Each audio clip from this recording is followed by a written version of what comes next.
জয় জগন্নাথ। সকলকে জানাই শুভ রথযাত্রা। তো আজকে তোমাদের সামনে একটি বড় ব্লগ নিয়ে চলে এসেছি।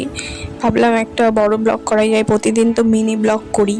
তো সকালবেলা উঠে ব্রাশ করে নিয়েছি, ব্রাশ করে একটু ঢং করে নিলাম, তারপরে মুখ ধুয়ে নিলাম, মুখ টুক ধুয়ে বিছানা গুছিয়ে এবার চা খাবো। চা খাওয়ার পরে ঘর মুছবো, ঘর মুছতে মুছতে তোমাদের সাথে একটু কথা বলি। জগন্নাথ দেব হলেন ভগবান বিষ্ণুর এক বিশেষ রূপ। জগন্নাথ দেবের বিখ্যাত উৎসব হচ্ছে রথযাত্রা। জগন্নাথ মন্দির ভারতের 4 ধামের একটি। জগন্নাথ মন্দিরের প্রসাদকে মহাপ্রসাদ বলা হয়। চৈতন্য মহাপ্রভু পুরীতে দীর্ঘদিন ছিলেন এবং জগন্নাথ দেবের ভক্ত ছিলেন। তাই পশ্চিমবঙ্গেও জগন্নাথ দেবের পূজা ও রথযাত্রা খুবই জনপ্রিয়। তাদেরকেও আমি একটা প্রশ্ন করি, বলো তো জগন্নাথ দেব, সুভদ্রা, বলরাম এদের রথের নাম কি? যদি কেউ জানো তাহলে আমাকে কমেন্টে লিখবে।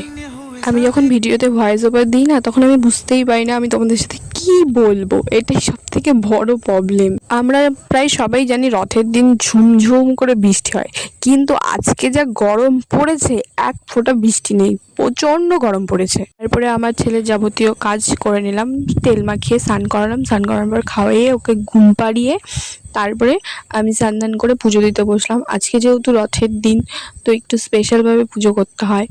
আমাদের গোপাল আছে, গোপুকে, তো পুজো করতে বসে গেলাম। তো আজকে কে কে রথ দেখতে যাবে আমাকে একটু কমেন্ট করো।